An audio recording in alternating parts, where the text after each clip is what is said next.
meus irmãos. Graças a Deus por mais esta oportunidade que Ele nos dá de nos encontrarmos, mesmo que seja aqui, pelo YouTube, para meditar a respeito da Sua Santa Palavra. Palavra que nos abençoa, que revigora o nosso coração, que orienta a nossa vida. E para a nossa meditação de hoje, eu desejo ler com vocês o texto do Evangelho de Mateus, capítulo 16, versículo de número 21, onde o evangelista escreve assim: Desde esse tempo, começou Jesus Cristo a mostrar a seus discípulos que lhe era necessário seguir para Jerusalém e sofrer muitas coisas dos anciãos, dos principais sacerdotes e dos escribas, ser morto e ressuscitado no terceiro dia. Hoje, domingo de Páscoa, nós estamos mais uma vez enfatizando esta maravilhosa realidade que nós celebramos todas as vezes que nos reunimos para cultuar a Deus, que na verdade nós celebramos a cada dia de forma implícita em nossa vida, esta verdade maravilhosa que nos diz que o Senhor Jesus Cristo está vivo e ativo, não somente no planeta Terra, mas no universo inteiro.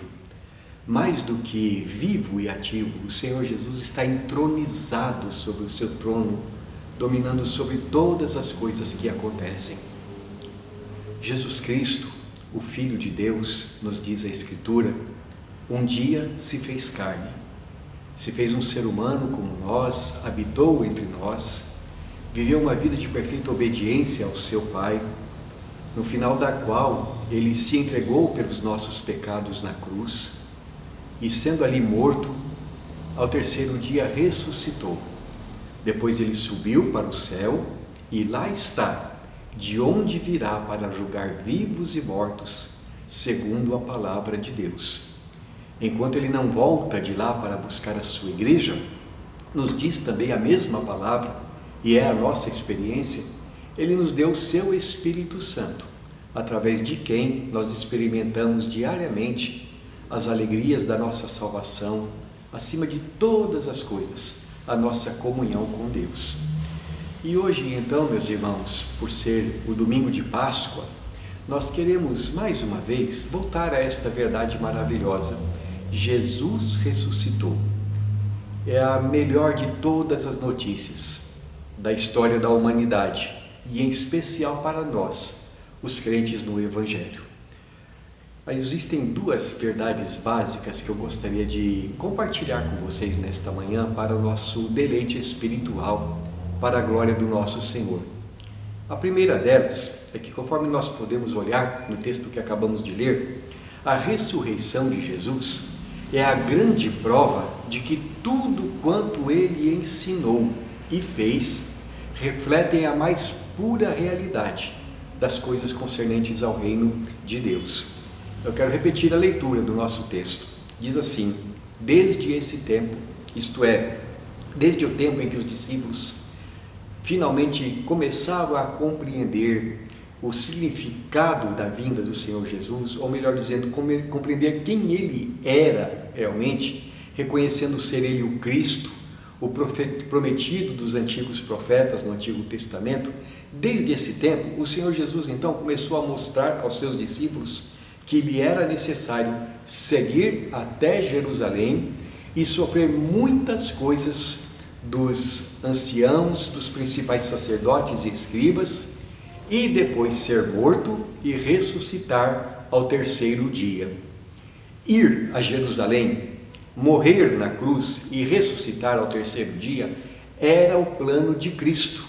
A morte e a ressurreição do Senhor Jesus não foram coisas que aconteceram por acaso histórico, ou sem que o Senhor Jesus tivesse o pleno domínio sobre todas as situações. Não, foram acontecimentos executados sob o plano e a vontade de Deus, o Pai Celestial. E Jesus tinha profunda convicção dessas coisas, tanto que deliberadamente, sabendo que indo a Jerusalém ele corria risco da própria vida, ele foi. E tanto que lá chegando, ele deliberadamente também se entregou para que pudesse ser julgado injustamente, condenado e morto. Ele tinha convicção de que depois da sua morte, ele ressuscitaria no terceiro dia. Agora vejam, meus irmãos, esta convicção do Senhor Jesus, ela se mostrou verdadeira. Não era a convicção de uma pessoa religiosamente fanática, que pensava que daria sua vida, terceiro dia ressuscitaria, mas depois isso não acabou acontecendo. Não, de fato aconteceu como o Senhor Jesus Cristo havia previsto e havia também planejado. Ora, se isso aconteceu desta maneira, se Jesus disse: eu sou o Filho de Deus, vou morrer na cruz pelos pecados de vocês e ao terceiro dia vou ressuscitar. Se tudo isto aconteceu conforme o Senhor Jesus já havia predito que aconteceria, isso significa que de fato ele era quem estava dizendo ser. Mais do que isto, significa que todas as coisas que Jesus ensinou, todas as coisas que Jesus falou, todas as verdades que ele transmitiu, os ensinos que ele transmitiu, eram a mais pura realidade com relação a toda a história da nossa salvação. Mais do que isso até, tudo quanto ele falou dizia respeito realmente a todas as áreas da nossa vida. Entre outras coisas, meus amados, isso significa que Jesus de fato era o Filho de Deus que se fez carne, que ele deixou o mais altos céus e veio habitar entre nós para nos ensinar, para nos levar para o céu, assim como de lá ele veio. Também significa que ele de fato, na cruz, deu a sua vida no nosso lugar, que ele de fato morreu pelos nossos pecados. Significa também, de acordo com o ensinamento dele, que todo aquele que nele crê tem os seus pecados perdoados e não entrará em condenação, mas terá a vida eterna. Significa também que todo aquele que rejeitar a Jesus permanece em seus pecados e sob o justo juízo da ira de Deus. E significa também que tudo quanto a Bíblia ensina é a palavra de Deus, porque Jesus falou que a Bíblia é a palavra de Deus. Disse, consequentemente, que ela nos orienta em todos os aspectos da nossa vida, tanto para esta vida presente, quanto para a eternidade. Significa que eu posso tomar este santo livro nas minhas mãos e a cada dia, à medida em que eu o leio, saber que é Deus que está falando comigo, me ensinando quem Ele é, revelando-se a mim no seu amor, na sua graça, na sua justiça, na sua glória, mostrando para mim a beleza da sua santidade. Significa que através das Escrituras eu posso conhecer a Deus e viver crendo nele e viver na presença de Deus.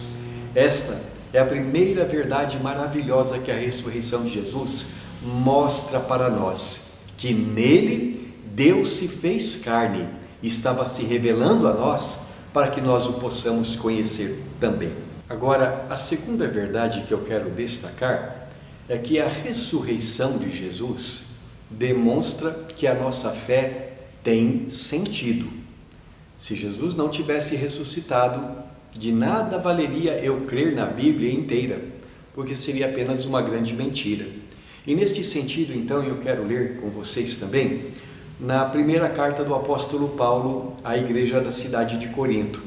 1 Coríntios capítulo 15, versículos 14 a 17, onde o apóstolo Paulo escreve assim: E se Cristo não ressuscitou, é vã a nossa pregação e vã a nossa fé. E somos tidos por falsas testemunhas de Deus, porque temos asseverado contra Deus que ele ressuscitou a Cristo, ao qual ele não ressuscitou, se é certo que os mortos não ressuscitam. Porque se os mortos não ressuscitam, também Cristo não ressuscitou. E se Cristo não ressuscitou, é vã a vossa fé, e ainda permaneceis nos vossos pecados. Vejam, meus irmãos, nós, os crentes em Jesus, não precisamos ficar repetindo para nós mesmos ou uns para os outros as verdades sobre as quais nós baseamos a nossa crença na ressurreição de Jesus. Porque, embora nós tenhamos muitas evidências na palavra de Deus, evidências históricas, esta nossa firme convicção nos foi dada pelo Espírito Santo habitando em nossos corações, quando Ele veio e colocou fé em nós para que nós pudéssemos entender a palavra de Deus, e isso transformou todo o nosso modo de viver. Agora, se por um lado nós não precisamos ficar reafirmando, defendendo a nossa fé baseada em fatos históricos, por outro lado, esses fatos históricos nos quais nós baseamos a nossa fé, nos são dados pelo mesmo Espírito Santo na Bíblia Sagrada. Então, por exemplo, o Espírito Santo falando nas Escrituras, ele nos diz o que aconteceu ao terceiro dia depois que Jesus foi sepultado.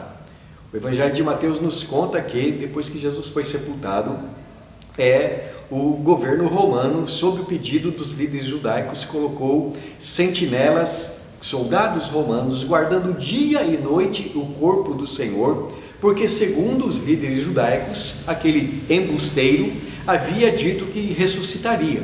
Então os líderes judaicos disseram assim para o governador, e este então colocou ali os soldados para guardar o túmulo. Aquele embusteiro falou que iria ressuscitar.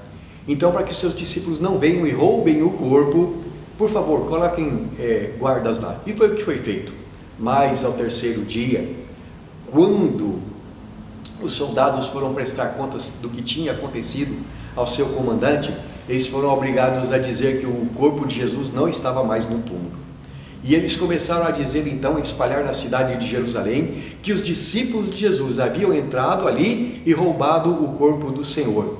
Mas a pergunta que a gente faz é a seguinte: como é que uns discípulos fracos e amedrontados do jeito que eram, que fugiram todos quando o Senhor Jesus foi preso, como é que esses homens desarmados, medrosos, sem competência para a batalha, iriam enfrentar aqueles soldados que estavam guardando o túmulo? E se eles foram lá para roubar o túmulo, por que os soldados não resistiram e permitiram que o corpo fosse roubado? Ou se por outro lado, eles estavam dormindo e assim aconteceu do corpo do Senhor Jesus ser roubado, como é que eles sabiam que o corpo foi roubado? Você percebe o que eu quero dizer? O relato dos soldados não tem sentido.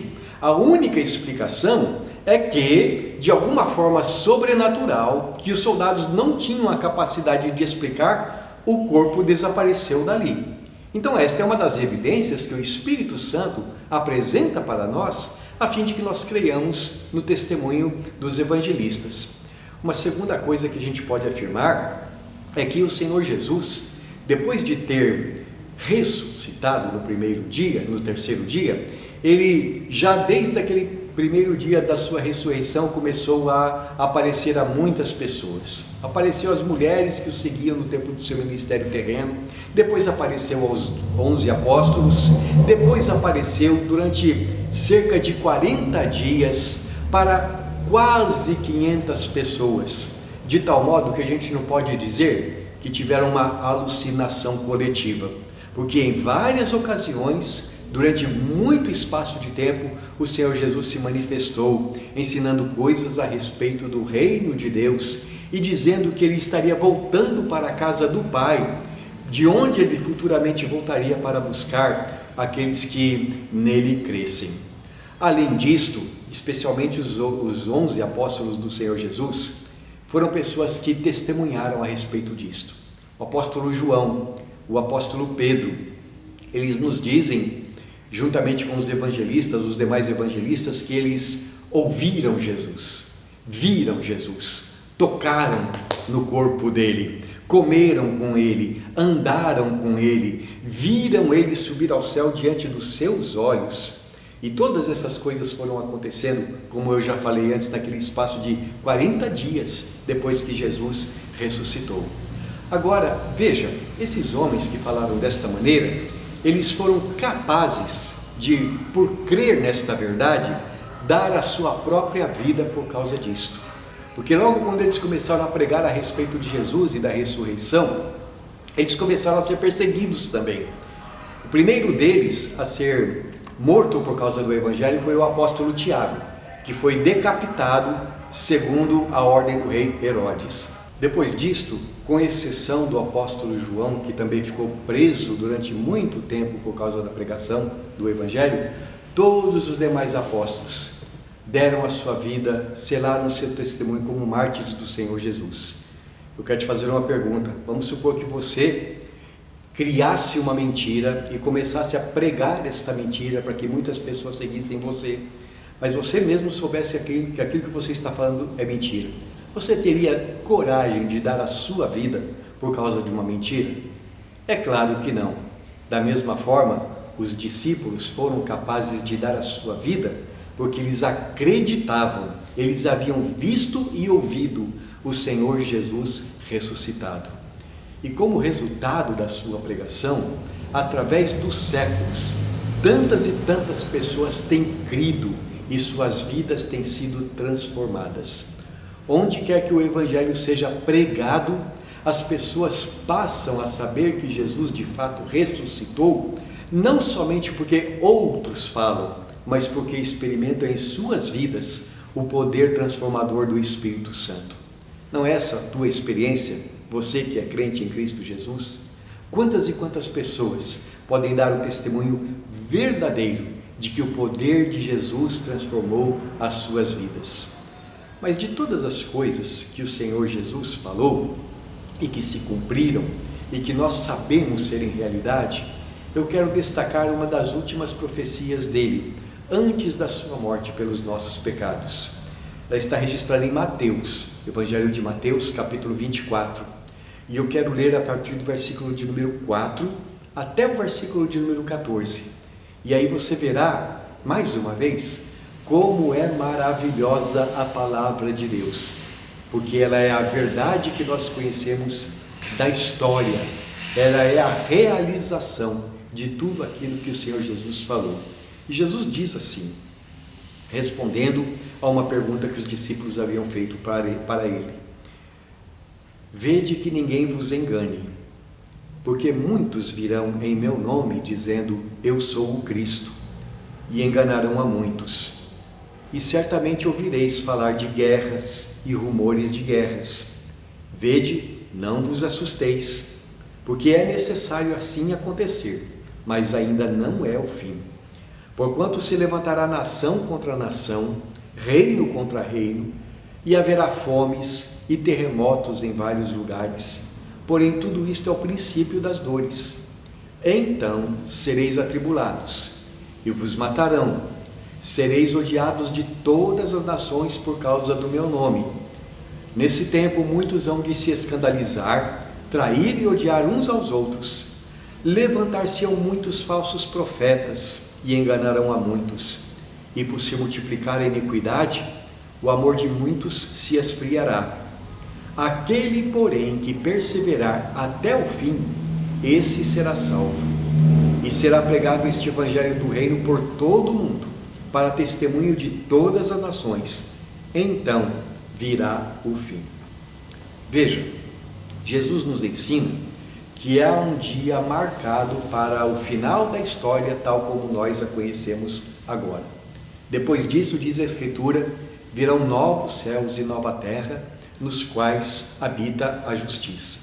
Esse dia da volta de Jesus, que é mencionado aqui, é chamado por muitos como o dia do juízo final, porque será o dia em que todos os homens comparecerão perante o tribunal de Cristo, para receberem o bem ou o mal que tiverem feito por meio do corpo, segundo tiverem crido em Cristo ou rejeitado a Ele. E os discípulos então haviam perguntado para o Senhor Jesus qual seria o sinal de que a vinda dele estava próximo. E ele respondeu nesse texto que nós acabamos de ler, dizendo assim: não se deixem enganar, que ninguém iluda vocês. Antes do fim surgirão muitos falsos cristos. Surgirão muitas pessoas dizendo, eu sou o Cristo. Ou dizendo, estou em nome dele, falando no nome dele como se fossem substitutos dele na terra. Ele diz, e esses falsos cristos vão enganar muitas pessoas, mas vocês não se deixem enganar. Ainda não é o fim. Depois, ele também diz que haverá guerras, rumores de guerras, nações se levantando umas contra as outras, E a preocupação nossa poderia ser, numa ocasião como essa, aí que as nações entrariam numa guerra tão terrível que a própria humanidade poderia ser arrasada. Mas ele diz assim: ainda não é o fim. Ninguém me engane vocês. Vocês serão traídos, vocês serão odiados, vocês serão perseguidos, o amor de muitos irá esfriar. Tudo isso é necessário acontecer, mas ninguém engane vocês, o fim ainda não chegou. Qual é o grande sinal do fim que Jesus está dizendo então que haverá? Respondendo à pergunta dos seus discípulos, ele diz: este evangelho será pregado em todas as nações, para testemunho de todos os povos, então virá o fim. Quem é que diria, naquele dia em que o Senhor Jesus estava falando com um pequeno grupo de homens humildes, sem prestígio, sem influência, sem nenhuma formação cultural formal, como nós temos nos dias de hoje, quem diria que este pequeno grupo para quem Jesus estava falando seria portador de uma mensagem tão poderosa que mudaria o curso da história da humanidade? Porque depois que Jesus morreu e ressuscitou, esses homens simplesmente começaram a pregar. E esta mensagem é tão revolucionária, tão poderosa, tão transformadora, não precisa nenhum mecanismo de marketing. Onde quer que ela seja pregada, que as pessoas creiam nela, suas vidas são transformadas. De modo que a gente pode dizer que a história da humanidade tem antes de Cristo e depois de Cristo. Tal o impacto da mensagem do nosso Senhor sobre a vida de todos os homens. Ora, meus amados, se tudo aquilo que Jesus falou é verdadeiro, se tudo aquilo que a Bíblia diz é verdade, então certamente essa profecia também é verdade. Jesus voltará e vai separar os homens uns dos outros, como um pastor separa as ovelhas dos cabritos, aquele chamado dia do juízo final. E alguns ressuscitarão para a vida eterna, e outros ressuscitarão, como diz o profeta Daniel, para o horror eternos.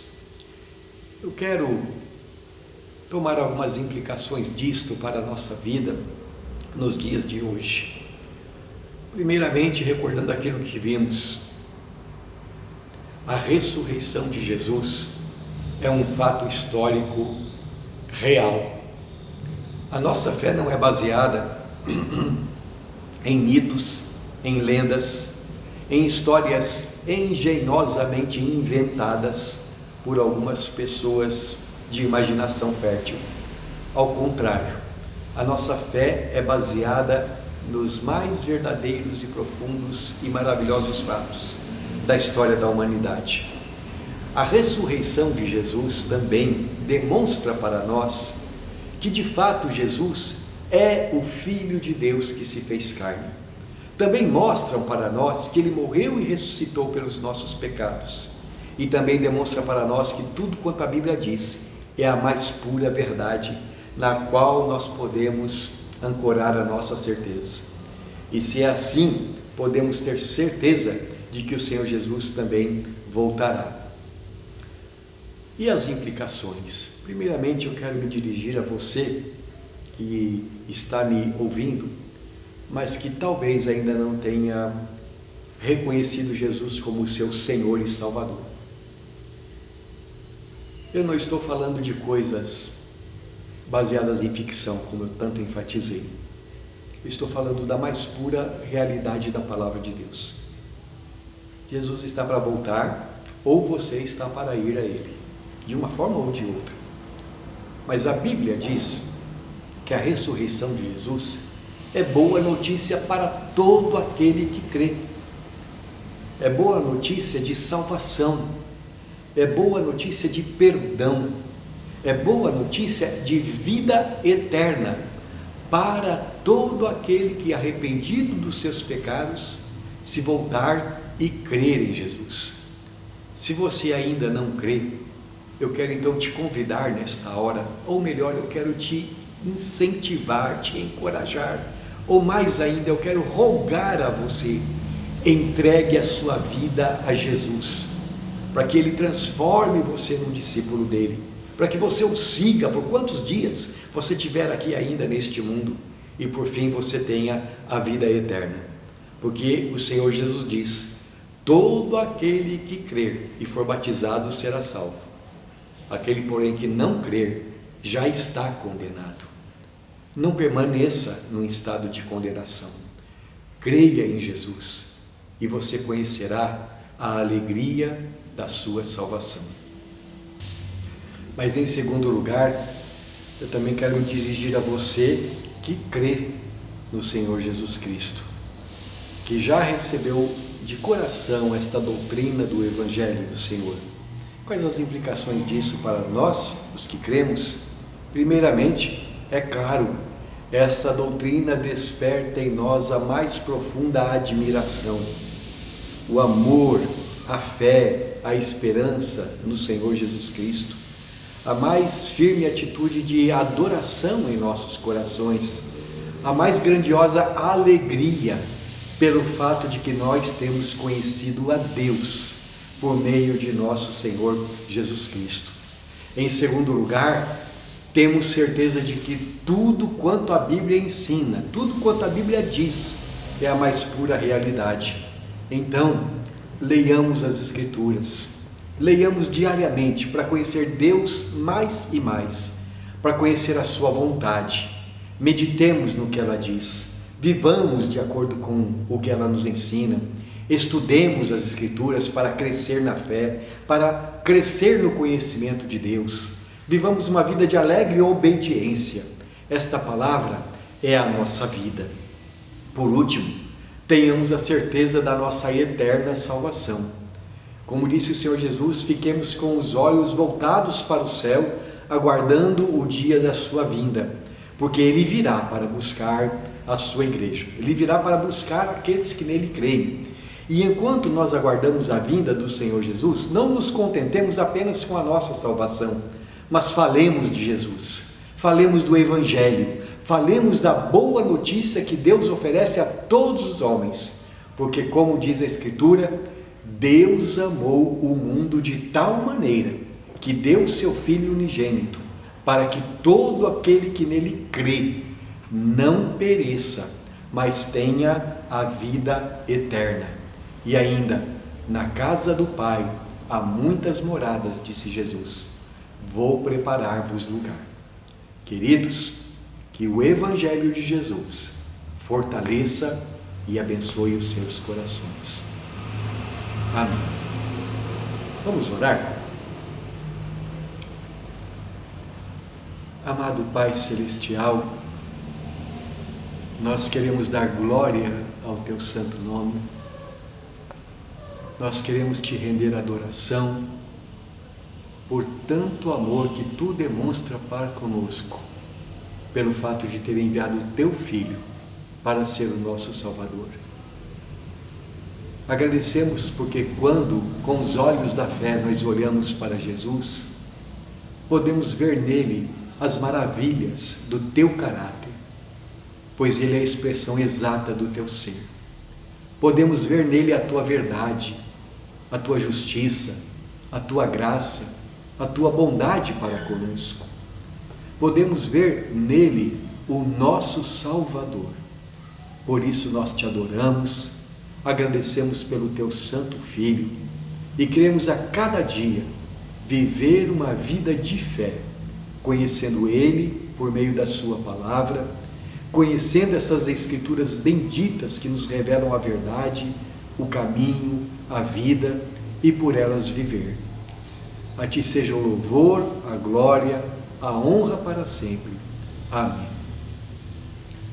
Queridos irmãos, que a graça do Senhor Jesus, o amor de Deus, o nosso Pai, a comunhão do Seu Espírito Santo, seja com todos vocês, hoje e para sempre. Amém.